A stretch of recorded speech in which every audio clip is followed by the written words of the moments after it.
Assalamualaikum warahmatullahi wabarakatuh. Jumpa lagi dengan saya saudara Muhammad Nur. Nama penanya Khalifah Bisma Sanjaya, panggil aja Gus Khalif. Ada pertanyaan, Pak Ustadz mau tanya, menikah lagi untuk menolong janda apakah sebuah kebaikan? Janda yang mana bro? Janda tua atau janda muda?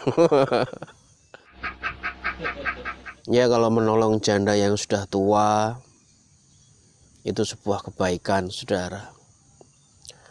Tetapi kalau menolong janda yang muda, yang cantik, yang imut, yang yahut, yang bla bla bla bla bla bla,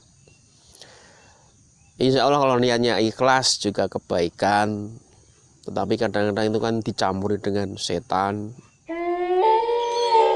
dicampuri dengan sesuatu yang tidak ikhlas. Jadi mohon hati-hati. Emang apa sih nggak boleh? Sombong amat. Janda memang kasihan, saudara. Dulu saat dia mempunyai suami, maka nafkah dari suami. Ya, kalau dia sakit ada yang nemanin. Kalau bepergian ada yang temenin. Tapi begitu dia menjanda, nggak ada suami, semuanya sendiri, mencari nafkah sendiri.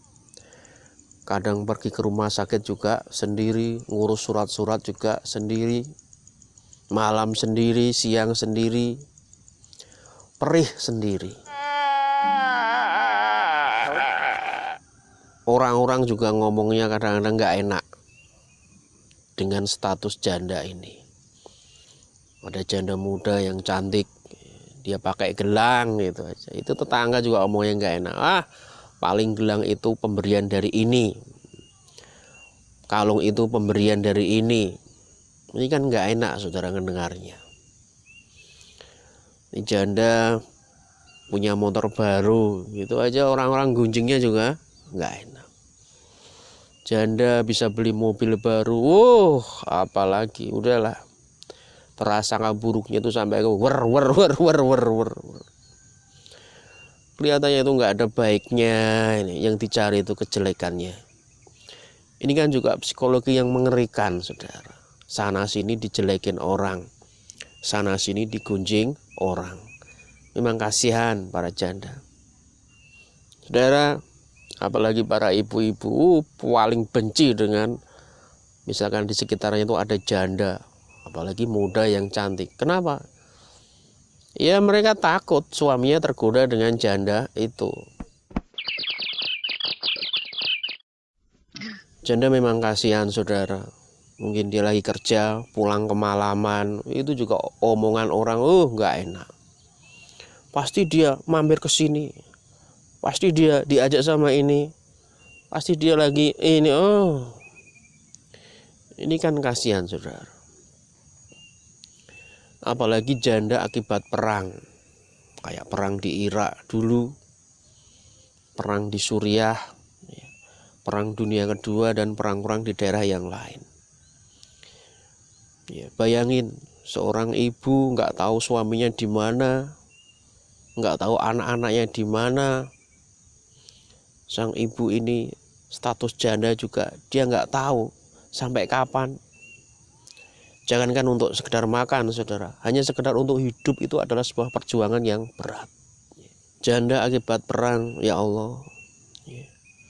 Untuk wudhu, cari air untuk wudhu, kadang nggak ada, udah hancur semuanya. Nangis karena merenungi nasibnya, anak-anaknya gimana, di mana sekarang. Nangis, dia ingat dengan suaminya, bagaimana dengan keadaan suaminya di medan perang sana. Menderita, saudara. Andekan, sekali lagi andekan bunuh diri itu diperbolehkan, tentu banyak dari mereka yang memilih bunuh diri karena nggak tahan dengan psikologi yang sangat berat ini. Terpisah dengan suami, terpisah dengan anak, hidup sendiri, nggak tahu nanti sore itu bisa hidup atau enggak. Sungguh mengerikan, sungguh kasihan janda di medan perang. Jadi pengumuman bapak-bapak yang pengen menolong janda silahkan, pengen menikahi janda juga silahkan. Kalau memang niatnya baik, saya yakin ini adalah sebuah kebaikan. Langsung bapak-bapak bersorak, "Hore, merdeka!" gitu. Lalu bagaimana cara menolong janda-janda itu?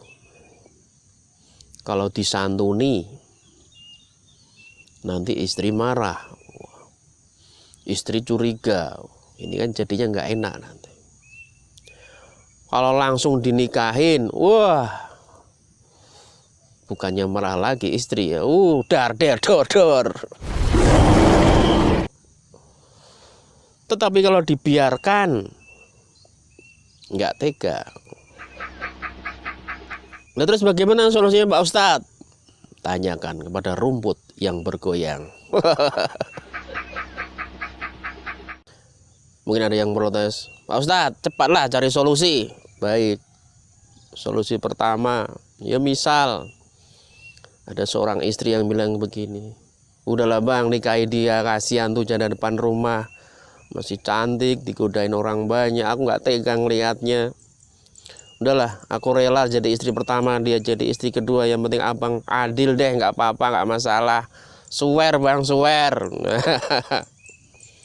Kalau memang ada seorang istri yang gini, jos saudara, jos. Saudara, sebelum lanjut silakan, ini buku-buku saya tentang rumah tanggaan. Ya, tujuannya adalah supaya memperkokoh rumah tangga Anda semuanya. Silakan dibaca, direnungi, dihafal, dan dipraktekkan dalam kehidupan sehari-hari.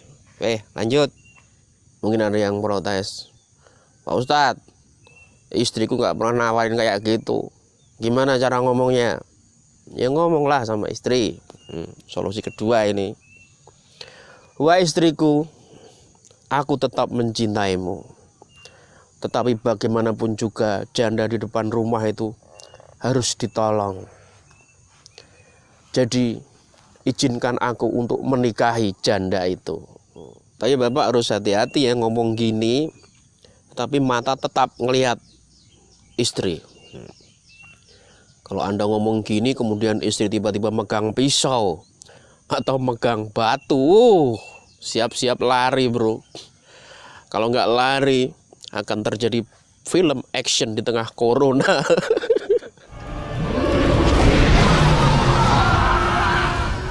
Untuk para suami, nggak usahlah maksakan diri untuk menikah lagi. Itu nanti kalau dipaksa kemudian istri nggak siap, ya Allah, rumah tangga Anda bisa hancur. Apa mungkin membentuk rumah tangga baru tetapi rumah tangga yang lama hancur? Janganlah saudara, begitu Anda memaksakan diri untuk menikah lagi, padahal istri nggak setuju, gara-gara janda muda itu kemudian istri Anda bersedih, merana, menderita, akhirnya anak-anak juga ikut menderita.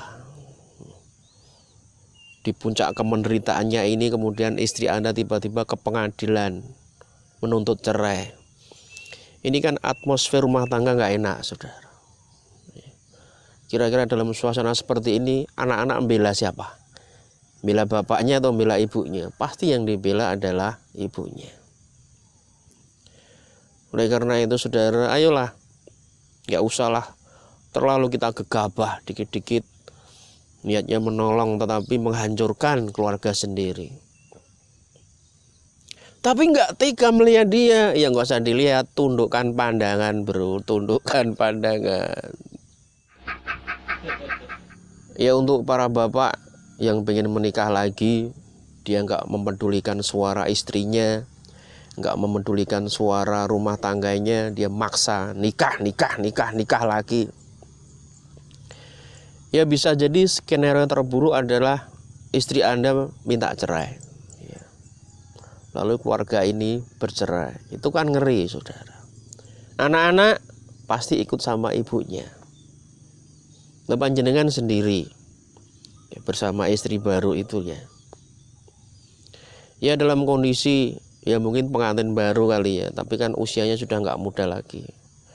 Kondisi pengantin baru tapi usianya ya mungkin 40-50-an.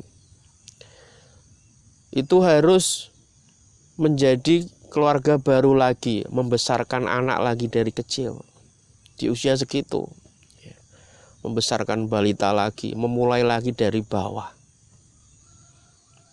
Ya kalau oke sih nggak masalah, tapi ini kan juga berat, saudara. Anak-anak dari istri pertama nggak begitu baik dengan Anda. Ini usia Anda udah tua tapi harus membesarkan bayi dari istri baru. Belum lagi nanti pengen nikah lagi, ya Allah.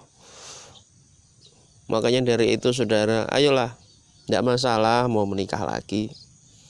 Yang penting win-win solution. Sana oke, sini oke, semuanya ACC nggak masalah. Dengerin itu lor, dengerin. Untuk para suami yang ingin menikah lagi dengan niat menolong janda, pikirkan baik-baik. Ya kalau memang istri setuju silakan, kalau istri nggak setuju janganlah. Bisa jadi ini adalah awal daripada kehancuran rumah tangga Anda. Ya. Pesan juga untuk istri, ayolah belajar ilmu sabar, terus belajar ilmu syukur. Ya. Ini buku-buku saya dipelajari dua-duanya ya, sehingga hati Anda menjadi luas. Sehingga dengan hati kita luas, ibu-ibu, Anda nggak cengeng lagi kayak anak-anak, dikit-dikit nangis, dikit-dikit marah, dikit-dikit bentak, bahkan sampai ngajak perang dengan suami. Janganlah. Dibaca buku-buku ini ya. Moga-moga bisa memberi manfaat kepada Anda semuanya. Untuk para janda yang hingga sekarang belum juga menikah, pesan saya yang pertama, tetap berdoa, meminta kepada Allah supaya bisa dapat jodoh. Kenapa? Karena Allah mencintai hambanya yang menikah, bukan yang membujang. Tapi belum ketemu jodoh Pak Ustadz, ya terus berdoa, berusaha, berdoa dan berusaha. Insya Allah kalau doanya terus, usahanya juga kenceng, Allah itu pasti mengabulkan doa panjenengan. Dan juga untuk para janda, latihanlah usaha, berusaha. Siapa tahu dengan usaha ini, walaupun Anda sendiri, tetap bisa menghidupi diri sendiri. Dan untuk para janda, ya, mungkin sekarang Anda dihina, dicurigai, banyak orang yang berprasangka buruk kepada Anda. Tenang saja. Moga-moga itu sebagai penghapus dosa Anda, sehingga nanti menghadap Allah dalam keadaan bersih, suci, tanpa membawa dosa. Amin ya robbal alamin. Saya kira cukup sekian. Wassalamualaikum warahmatullahi wabarakatuh.